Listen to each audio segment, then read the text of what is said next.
start talking and I get out into a stream of thought, and then I forget to check if it's working. So as far as I can tell, we're working. Let me just jump on my Facebook wall quick and make sure before we go too much further. And there we are. All right, so I know we're at least there, so we should be good on YouTube as well. All right, lesson 213. I want to get right into things this morning. In lesson 212, we covered the following 3 points. All right. First thing we did is we reviewed past discussion of the marginal notes. So we are now, with last week 212, we're entering into a rather in-depth look at the marginal notes. All right. We've talked about them in the past, in previous lessons, and so what I did here with the first point in last Sunday's lesson was just to review what we've already seen about the marginal notes from past discussion. Then second, the majority of our lesson was to look at the different types of notes, and we looked at a couple different explanations for that, and then we settled on basically 3 markings, and that each of those 3 markings could serve different functions depending on how the marking was being used. Okay, more on that later. And then we also examined, thirdly, the Literature Bautista article on the marginal note. So those are the 3 things that we did in last week's lesson, lesson 212. So next point, under the first point, so that would be a review of past discussion, we reviewed observations regarding the marginal notes that we had covered in prior lessons. In doing so, we revisited the comments made by King James at the Hampton Court Conference regarding the production of a new Bible. King James strongly objected to the Geneva Bible on account of its marginal notes.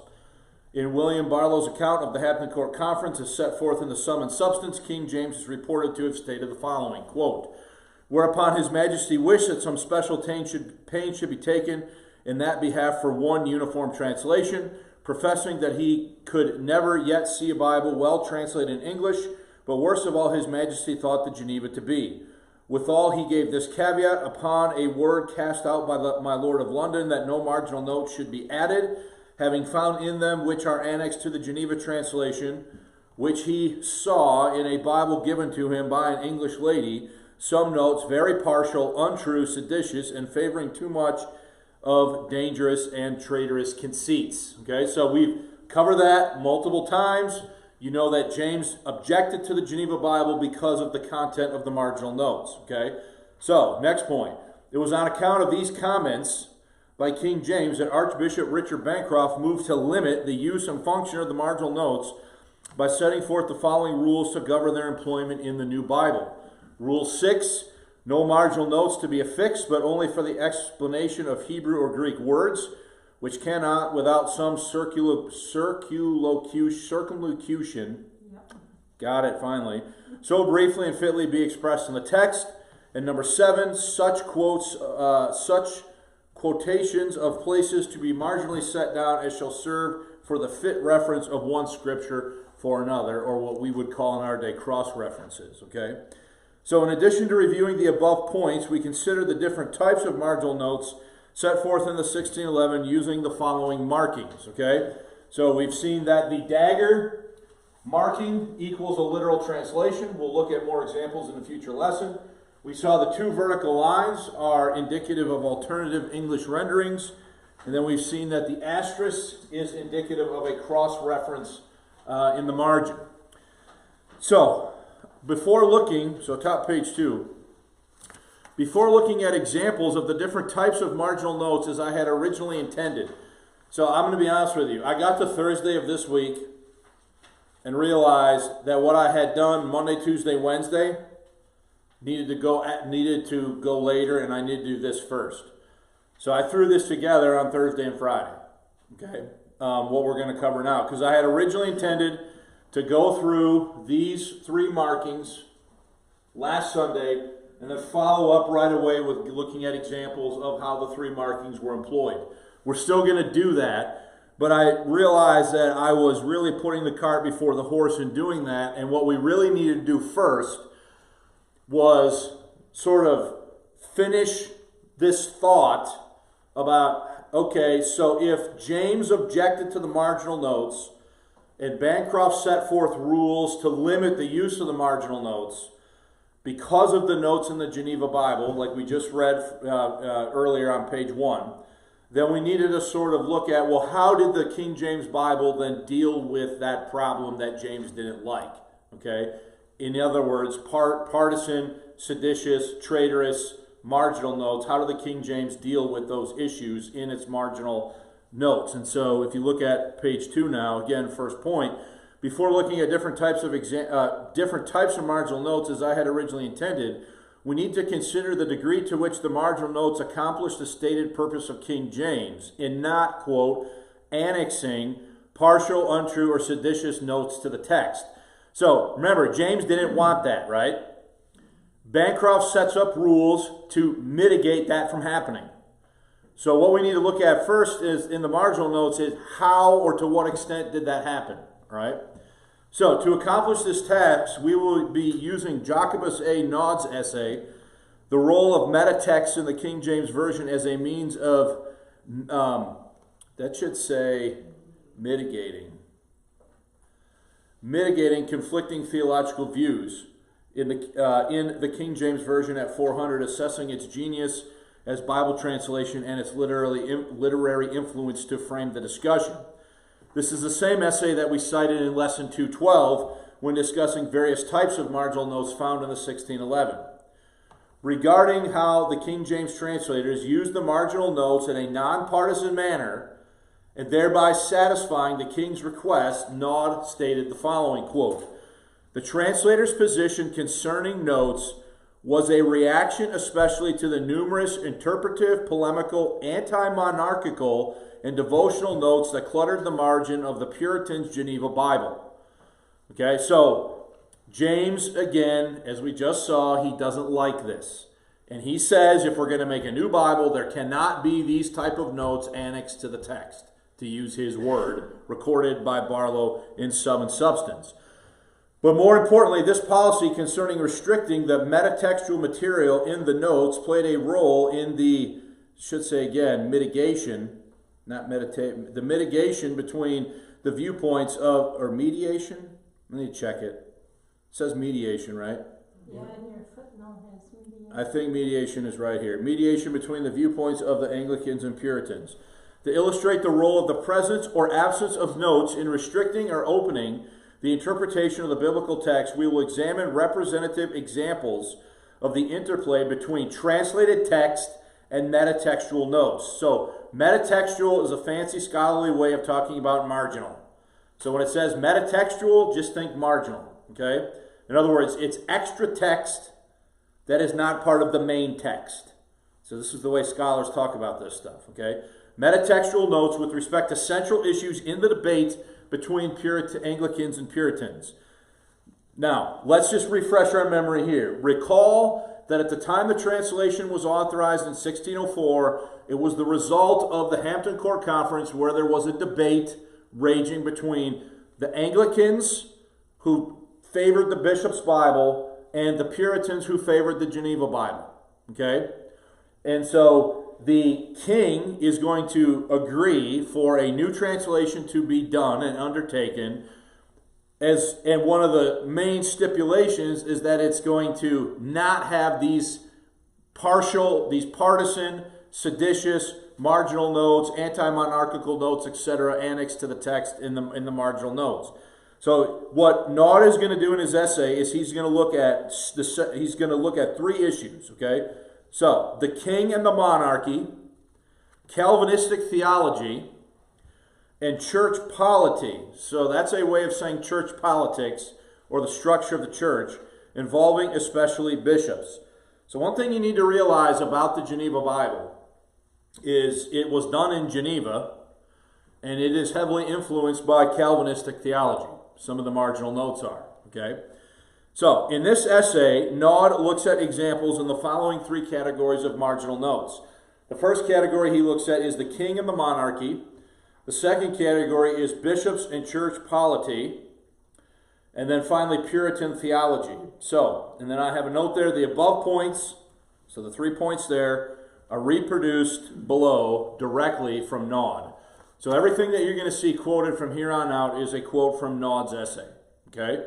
So I presented it to you exactly the way it occurs in his essay that is found in the book, the King James Version at 400. Okay, so let's look at the first category, the king and monarchy, and the monarchy. The central debate between Anglicans and Puritans involved the king and the role of the monarchy. The Geneva Bible used marginal notes to highlight the Puritan perspective concerning the king. For example, in 1 Kings 12:9, the translation of the King James and the Geneva Bible are identical. Okay, so let's go to top page 3. So here's where we're at. All right, so let's look at this. These are basically identical translations here between the King James and the Geneva. All right, and he said unto them, What counsel give ye, that we may answer this people who have spoken to me, saying, Make the yoke which thy father did put upon us lighter? That's King James. Geneva, and he said unto them, What counsel give ye, that we may answer this people which have spoken to me, saying, Make the yoke which thy father did put upon us lighter? So, are they essentially the same in the main body of the text? But then you'll notice that there's a marginal note here in the Geneva. So let's look at that. There is no thing harder for them that are in authority than to bridle their affections and follow good counsel. So that is a note criticizing the king or people who are in authority, that they're going to struggle to bridle their affections and follow good counsel. Now, I might kind of tend to agree with that, okay? Just in my own thinking. But when they annex that to the text in the margin, are they taking a stand about something that they think is going on here? The Geneva translators, okay? So look at the text underneath that. However, the Geneva Bible has a note that provides a critical assessment of the inability of them that are in authority to, quote, bridle their affections and follow good counsel. So if you're the king, do you want that marginal note in your Bible? No. Why not? Could that be taken as a direct criticism of the king? Okay.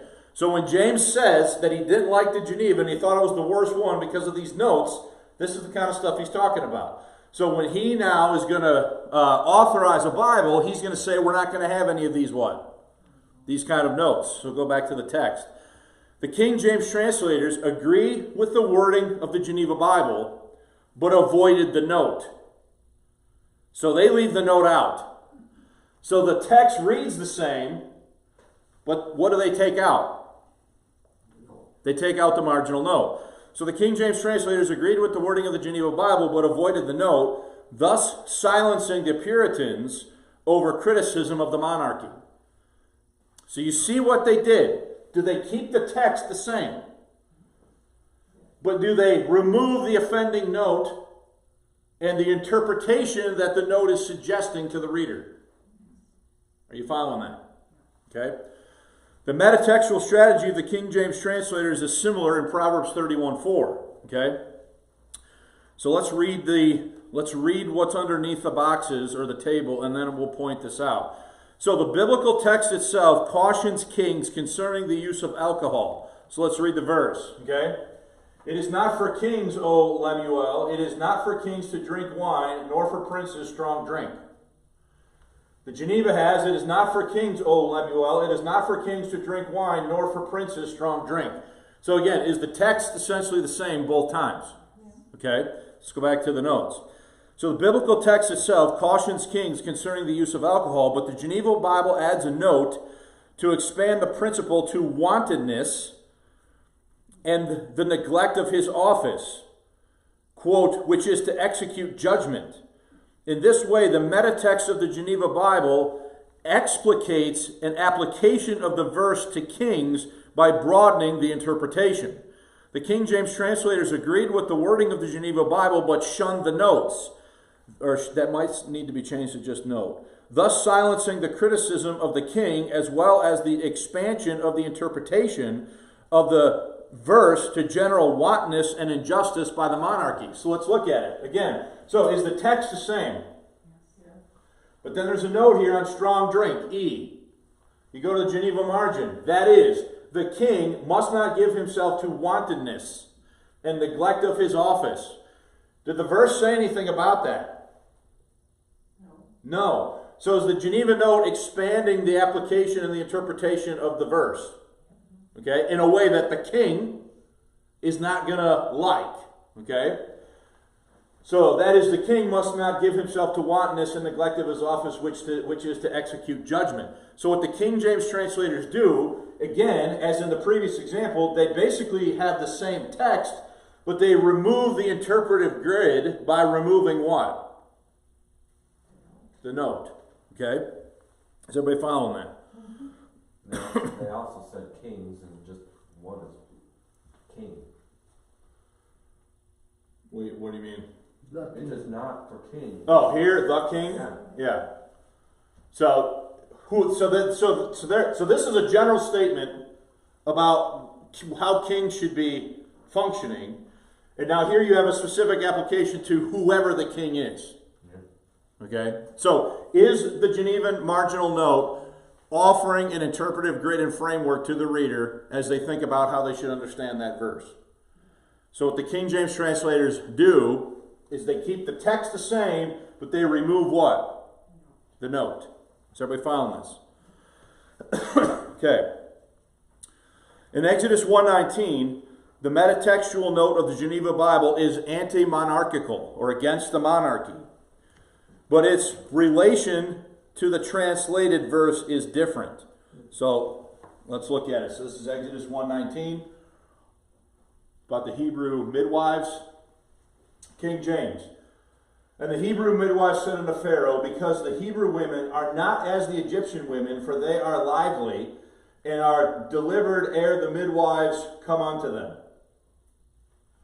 Geneva. And the midwives answered Pharaoh, because the Hebrew women are not as the women of Egypt, for they are lively, and are delivered ere ye the midwife come at them.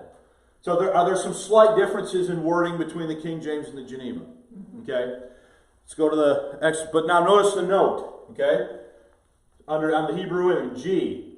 So then the Geneva directed to the note in the margin. Now watch. Their disobedience herein was lawful. So are they saying that they were are they saying in the marginal note that the Hebrew midwives were lawful in their disobedience of Pharaoh? Okay? But their disassemblage was evil. So it was lawful for them to do what they do, but they shouldn't have lied. Is essentially what that note says. Okay? Now again, if you're James, and you believe in divine right of kings, do you want that note in the Bible? No. You do not want that there. Okay? So, where are we at? Bottom of page 3, right? Okay, sorry. So, the Geneva translators provide a note in order to guide the reader in the interpretation of the acts of the Israelite midwives.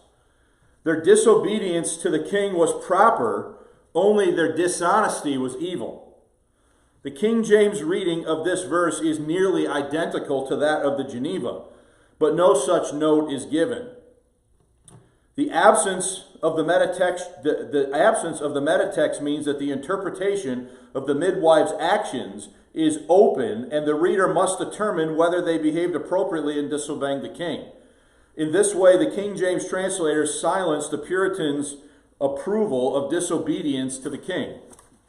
Now, does everybody see how that works?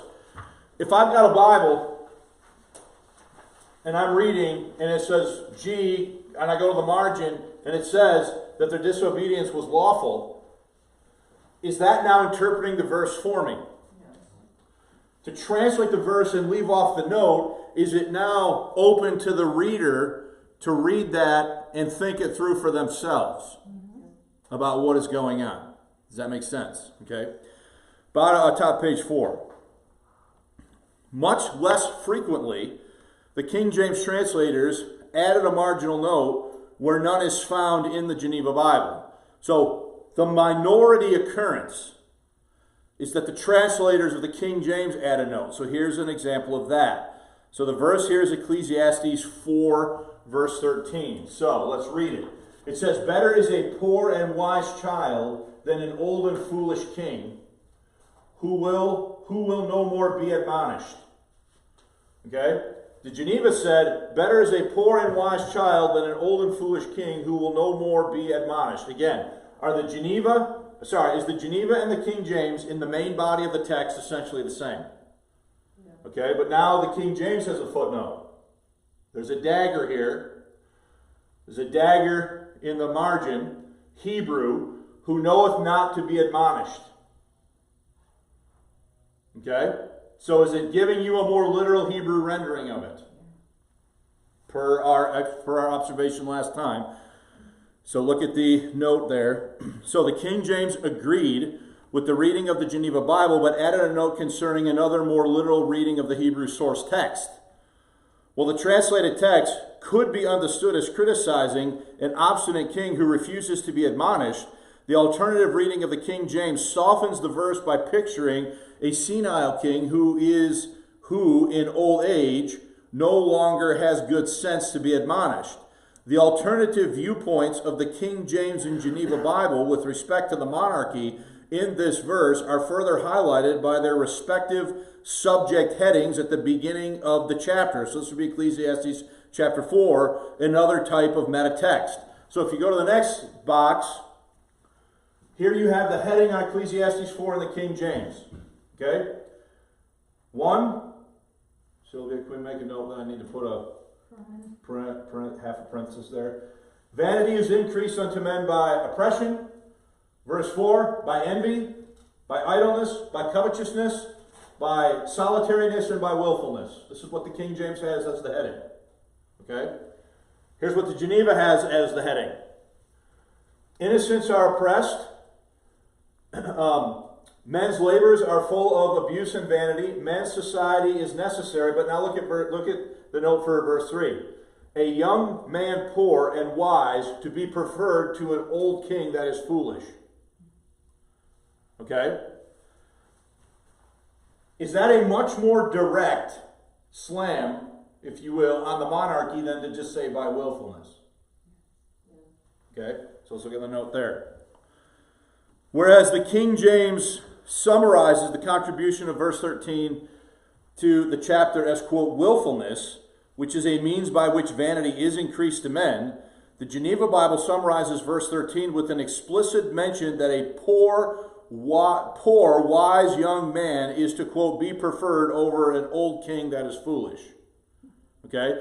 So in other words, is that a much more interpretive note than just saying by willfulness? Because does the verse, where'd it go? Does the verse mention he's foolish, who will no more be admonished? So willfulness is a much more generic way of saying it than to say a young man poor and wise to be preferred to an old king that is what? Foolish. Or a fool. Okay. So another strategy of the Geneva Notes is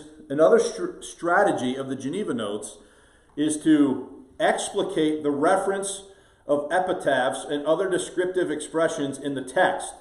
This occurs with respect to verses involving the monarchy. In the lament of David for Samuel and Jonathan in 2 Samuel 1:19, we can see how this metatextual strategy furthers the Geneva translation's negative view of the monarchy. So let's look at that now, okay? So here's the King James. The beauty of Israel is slain upon the high places. How are the mighty fallen? Geneva, O noble Israel, he is slain upon thy high places. How are the mighty overthrown? Okay? Now look at the Geneva though. O noble Israel, he that is slain in thy high places, and it says H. You go to the H, and it explicitly tells you that that verse is talking about who? Saul. Was Saul the king? Okay? Next text. The Geneva Bible narrows the interpretation of the lament to a king viewed elsewhere in the text as evil and illegitimate. The King James has no such note, thus opening up the interpretation concerning whether the reference is to Saul alone, to Saul and Jonathan jointly, or to all the slain Israelites. Furthermore, the King James Version rendering of the Hebrew with the literal translation fallen provides a negative view of the demise of the monarch in contrast with the Geneva translation overthrown, which indicates legitimate forceful removal of an illegitimate ruler. You see the point he's making? Maybe it's a fine point. I mean, I can kind of see it, but I could go the other way on it as well, probably. The point is this. When they put this footnote, when they put this marginal note in here in the Geneva, are they nailing down who you're supposed to view that verse as talking about? When they leave it open like the King James translators do, like Naud mentions, it could be a reference to Saul, to Jonathan and Saul jointly, or to all of the Israelites that were slain in this given action. It could be all of the above, but the marginal note here in the Geneva signifies that it's who. So you could contextually make an argument based upon what else is going on in that chapter. But the Geneva Bible is limiting the interpretation to who? Saul. So the Geneva strategy of using notes to explicate references in the text is similarly followed in Proverbs 31, 1 and 2. So let's look at Proverbs 31, 1 and 2. So guys, don't lose sight of why we're doing this, okay? Remember, when James approved the new translation, he said that there will not be partisan and anti-monarchical notes annexed to the text. Okay? So now we're looking at how do the King James translators deal with that issue when they go through the footnotes. Okay? So, what verse are we on? Proverbs 31, verses 1 and 2. Okay, so look at the King James. The words of King Lemuel, the prophecy that his mother taught him, what my son, and what the son of my womb, and what the son of my vows. That's King James. Geneva, the words of King Lemuel, the prophecy which his mother taught him. Is that basically identical? Verse 1. Verse 2, what my son, and what ye son of my womb. So I think this is shorthand for the. And what, O son of my desires. So it's almost exactly the same until you get to where? The end, okay? And then there's 3 marginal notes in the Geneva Bible for this verse. So the Geneva Bible notes in Proverbs 31:1, the Geneva notes in Proverbs 31:1 identify Lemuel with Solomon and his mother with Bathsheba. Okay, so look at it. A, you go to the margin A, that is of Solomon, who is called Lemuel, that is of God, because he had ordained him king over Israel. B, referring to the prophecy, the doctrine which his mother Bathsheba taught him. So are the notes of the Geneva Bible explicit that that passage is talking about Solomon and Bathsheba? Does everybody see that, right? Okay, back to the text. In this way, the interpretation of Proverbs 31, 1 through 9 is narrowed to refer to the life and reign of Solomon as recorded in the narratives of 1 Kings. Furthermore, the prophecy that his mother taught the king, characterized by the Geneva notes as simply a doctrine as opposed to a prophetic message. Okay, so let's look at that. C. Where'd that go? Here. By this repetition of one thing, she declareth her monarch, her motherly affection. I'm not sure that's. Let's just keep going. I don't think that's the right one. Okay.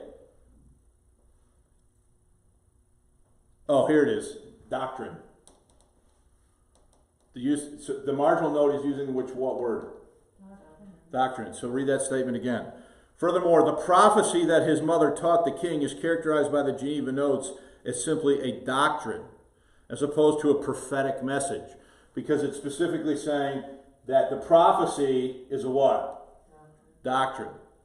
So it's not a prophetic statement, it's just a teaching, is the way that the Geneva is handling that in the marginal notes. Sorry for the confusion there. In 31:2, the Geneva note serves to highlight their interpretation of the repetitive exclamation in the verses as reflecting, quote, motherly affection. The note then furthers the Geneva translator's rendering of the Hebrew as my desires, as opposed to the direct rendering of the Hebrew as my vows in the King James Version. So again, we've already known this, my desires of Geneva versus my vows. This is more literal. Vows is more literal according to what Naud is pointing out. So, by avoiding the metatextual note of the Geneva Bible, the King James translators left open the identification of Lemuel, another unknown figure in the Bible. So, don't misunderstand. When they say here in the note, when the Geneva translators say that Lemuel is Solomon, have they now interpreted the verse for you? Okay? So by avoiding the metatextual note of the Geneva Bible, the King James translators left open the identification of Lemuel, an otherwise unknown figure in the Bible, and Lemuel's mother. Because the Geneva notes said it's who?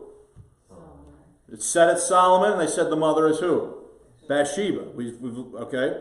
Furthermore, the King James translators refrained from making explicit the nature of the prophecy of Lemuel's mother, instead leaving the interpretation open to the reader.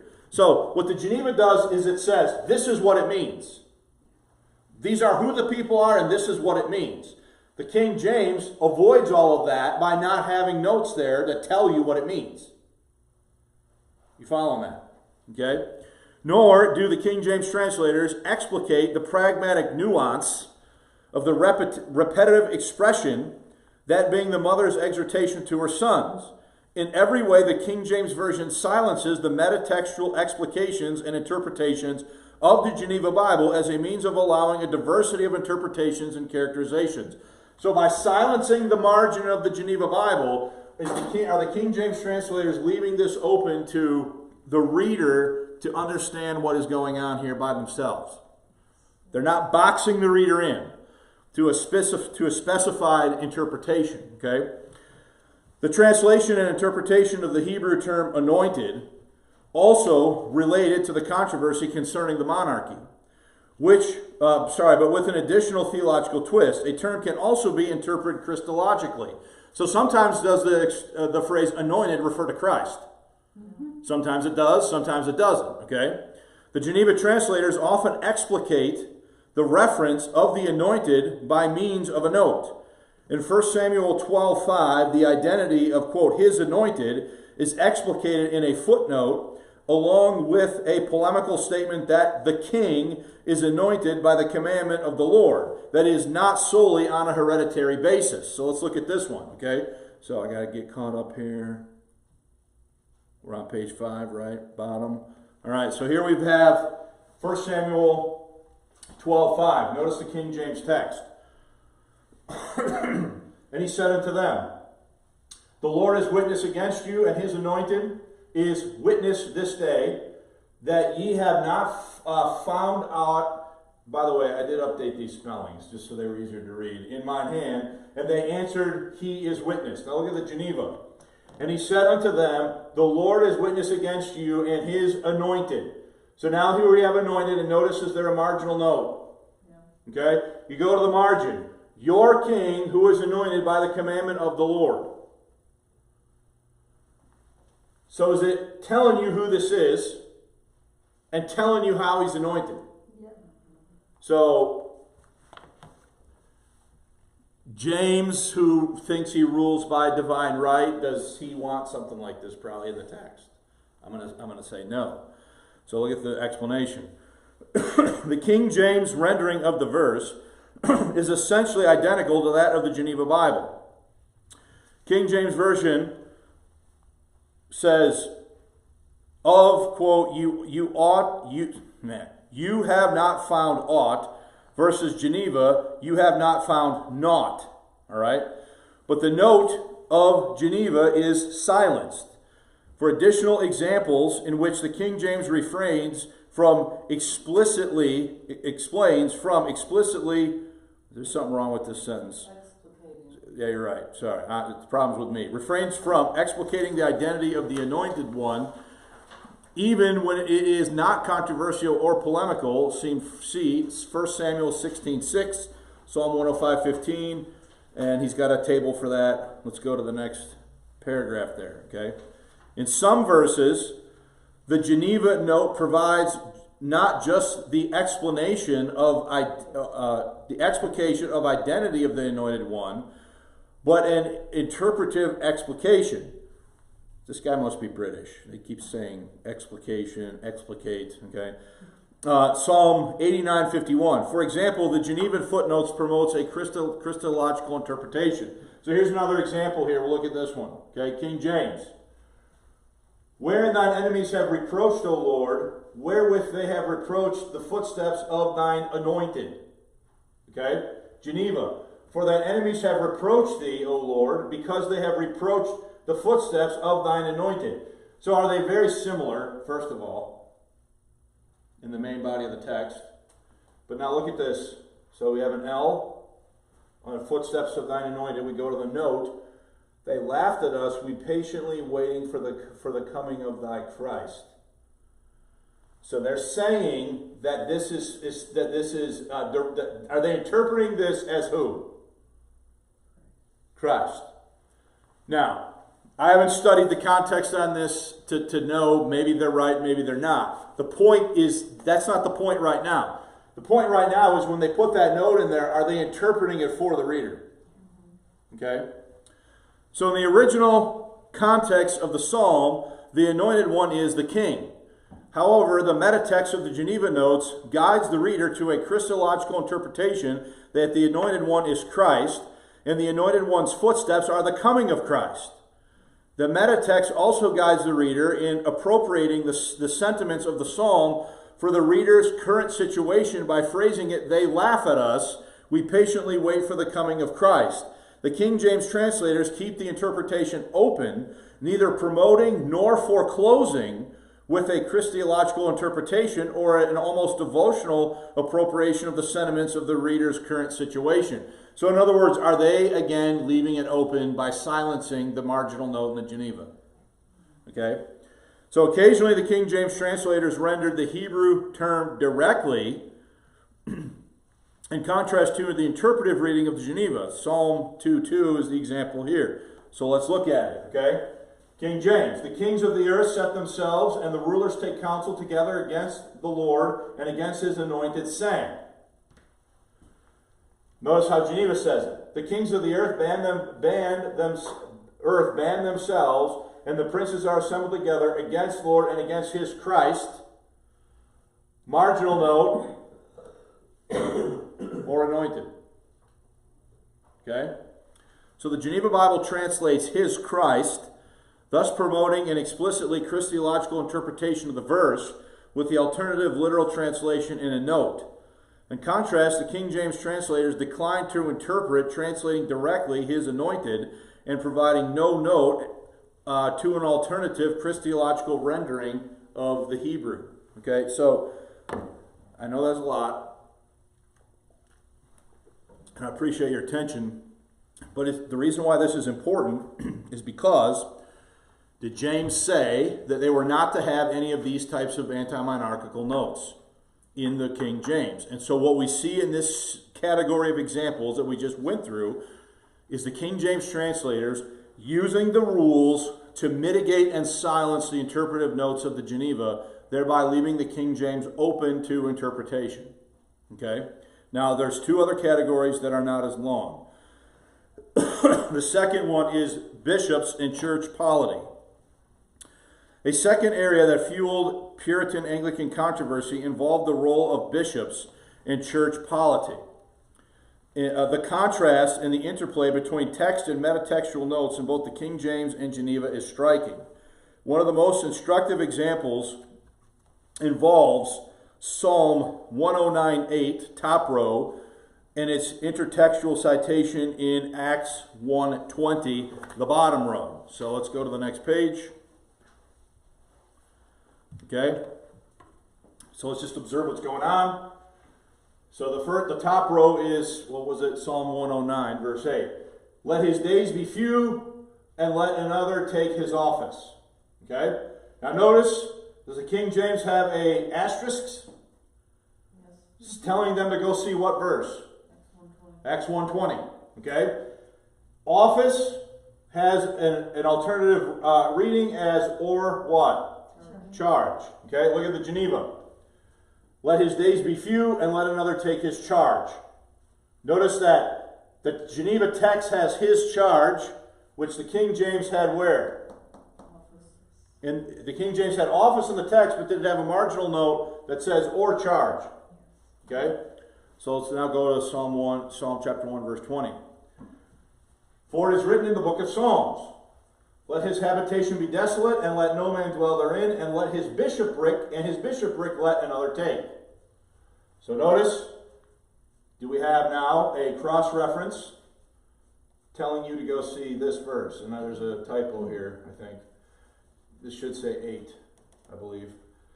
There's a type. So you have a cross-reference telling you at Acts 1:20 to go see that verse from Psalms. Okay? And then notice, you have an alternative reading at bishopric or office or charge. Okay?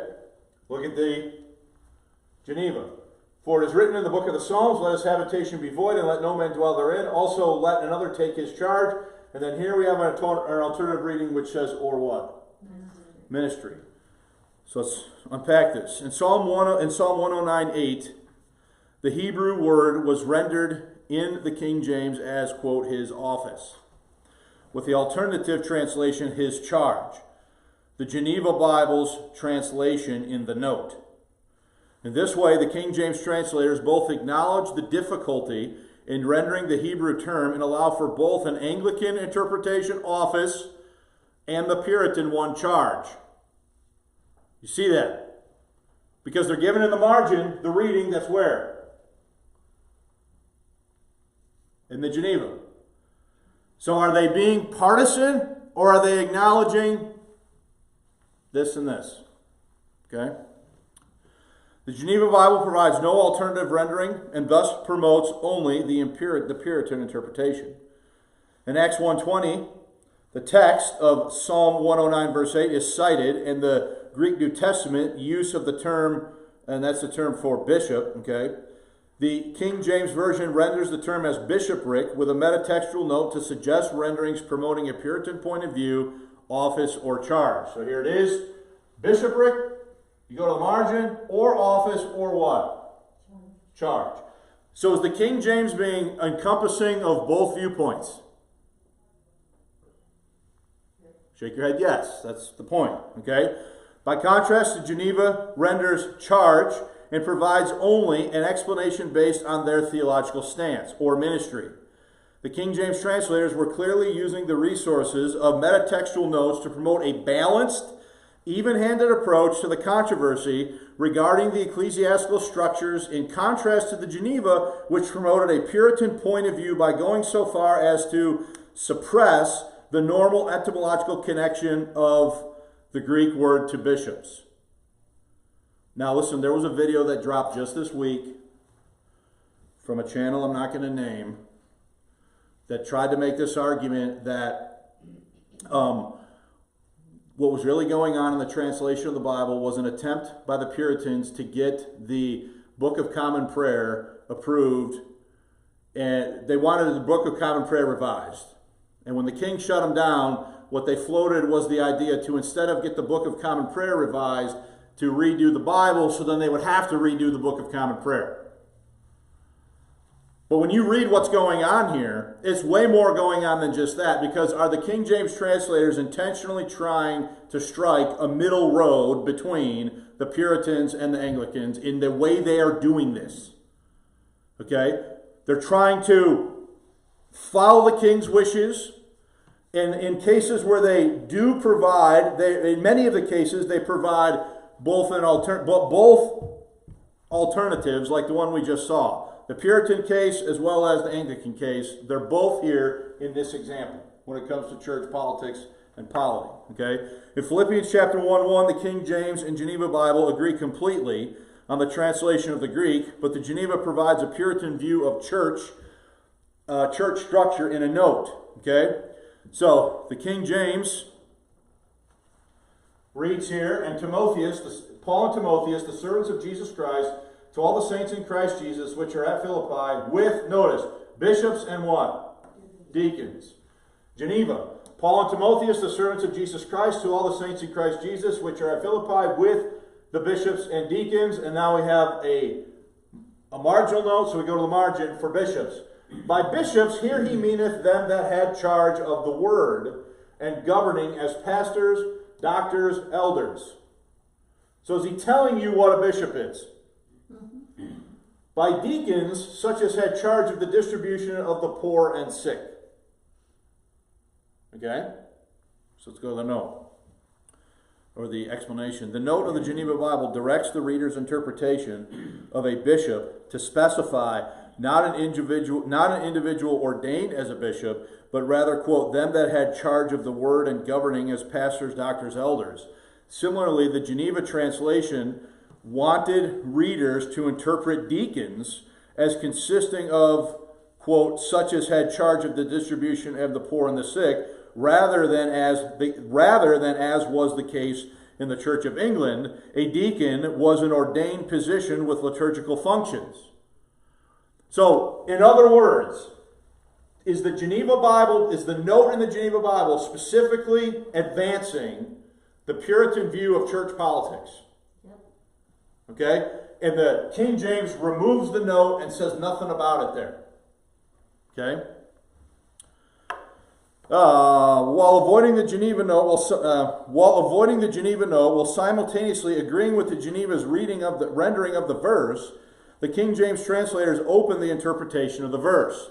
See also 1 Timothy 1:1 and Table 3, page 8.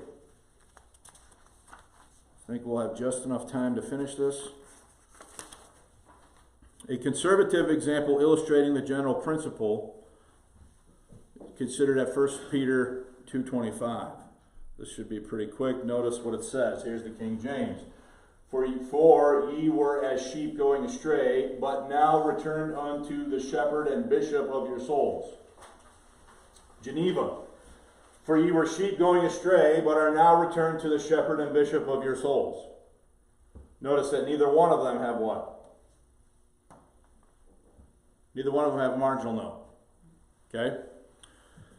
The term bishop is used in 1 Peter 2:25 in a metaphorical sense to refer to Christ. The use of bishop does not figure, this use of bishop, does not figure in the controversy concerning church polity. As a result, not only are the translations of the Geneva and King James identical, but the Geneva translators felt no need to provide an explanatory comment explicating the identity of a bishop, like they did in Philippians chapter 1. So then the next thing is Puritan theology, and this will get all our Calvinist friends excited. Okay? The King James policy of suppressing interpretive notes extended to instances in which the Geneva Bible used notes to promote Puritan theology. In Isaiah 2:4, for example, the King James provides a note that comments on the theologically neutral alternative reading cis for pruning hooks. Okay?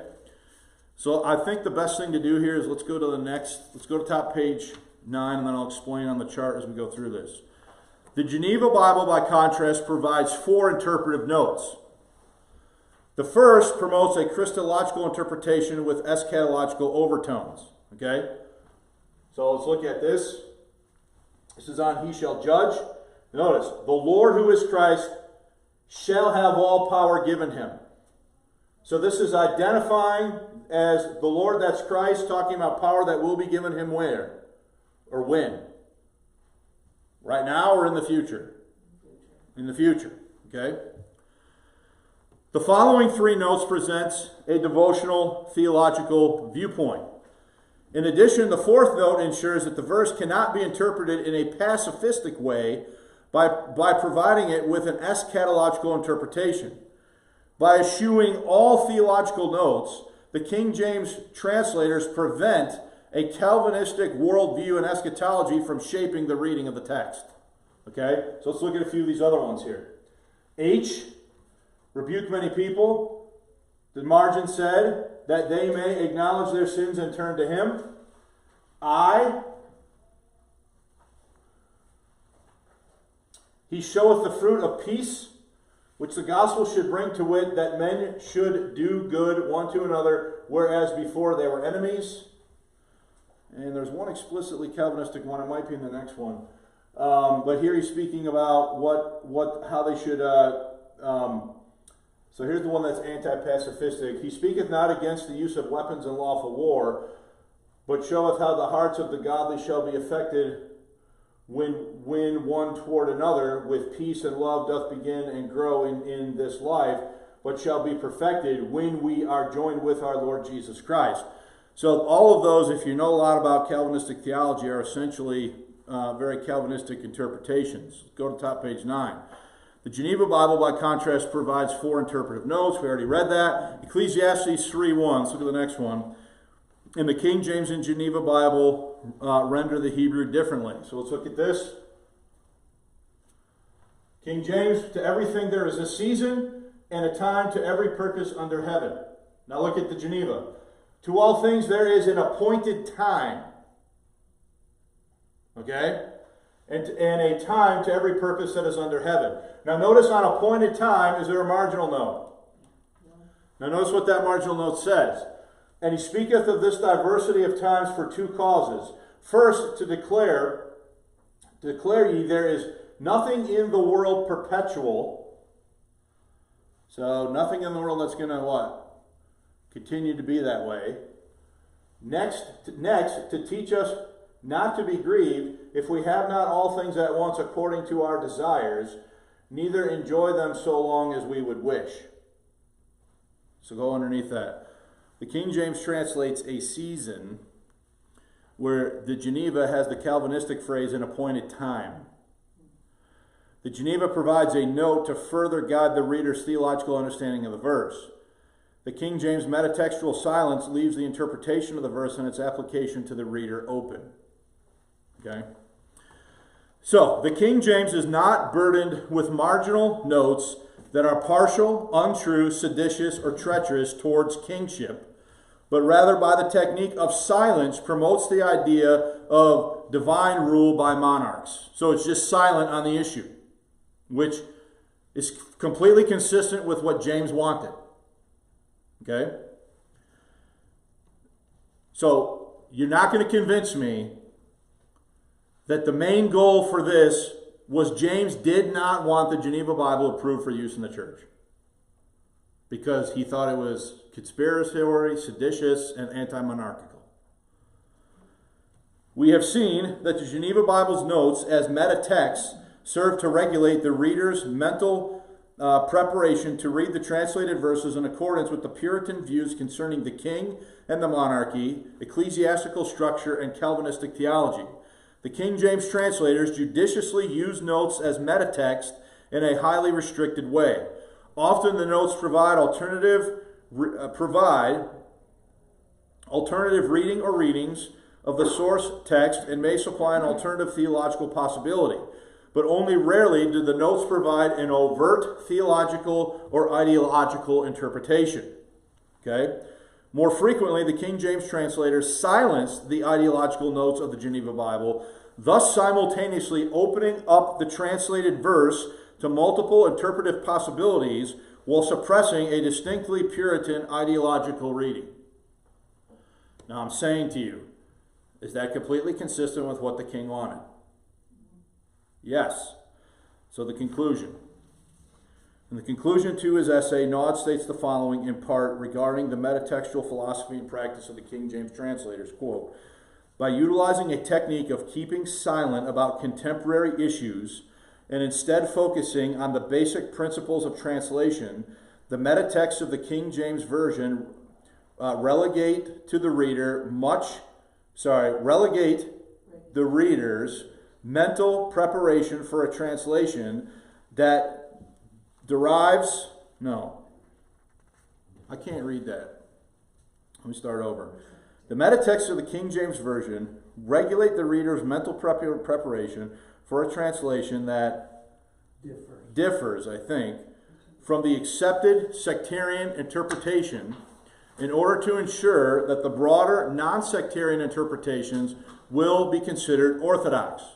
In this respect, the King James Version adopted a standard towards both metatextual and translation strategies that was diametrically opposed to that of the Geneva Bible. Now here, even though much of the specific wording of the King James was drawn from and agrees with the Geneva Bible. So the King James translators consider that the Geneva translators did a very good job in translating the actual text many times over. They just don't agree, or they are tasked with silencing the metatextual notes that are promoting certain things that the king didn't want. Furthermore, to exclude the appeal of the familiar, the visual presentation of the King James was drawn from the history of Bible presentation, which culminated in the latest version of the Bishop's Bible. The metatext of the King James Version, far from being incidental to the ideology and goals of the king who commissioned its translation, are instead subtle but powerful means of mediation for advancing, achieving, and implementing goals of political unity and theological harmony. James is a king. Does he want peace and unity in his kingdom? Does he want these Puritans and these Anglicans arguing with each other and causing problems, or does he want unity in the realm? Okay, and one of the biggest sources of potential problems was the division between the conformists, the Anglicans, and the nonconformists, the Puritans. And so the King James Bible it's the metatextual philosophy of the translators is to mitigate those areas, those categories of thought that are going to drive the wedge between the conformists and the nonconformists, between the Anglicans and the Puritans. And so they adopt a strategy when it comes to marginal notes that is completely consistent with what James said at Hampton Court and with the rules that Bancroft set forth for them to follow. Okay, now, that's a mouthful. Here's what's going to happen now. Next week, Brendan, I'm going to be in Florida at a Bible conference next weekend. So Brendan is going to teach Sunday school. And the following week, it's like the 15th or something like that, I believe. I'm going to be getting ready for the Bible conference. So Bud is going to teach Sunday school. The week after that is the Bible conference. So we will resume this class the last Sunday of October. So the last Sunday of October will be the next time that this class meets with the next lesson in this series. Okay, next week it'll be Brendan, then Bud, then the Bible conference. Last Sunday of the month it'll be me. Any questions? The reason I inserted Bud is because I need time to prepare my conference messages. So I've got two I've got to do there, plus the normal Sunday studies, so I just had to do something to kind of ferret that out, okay?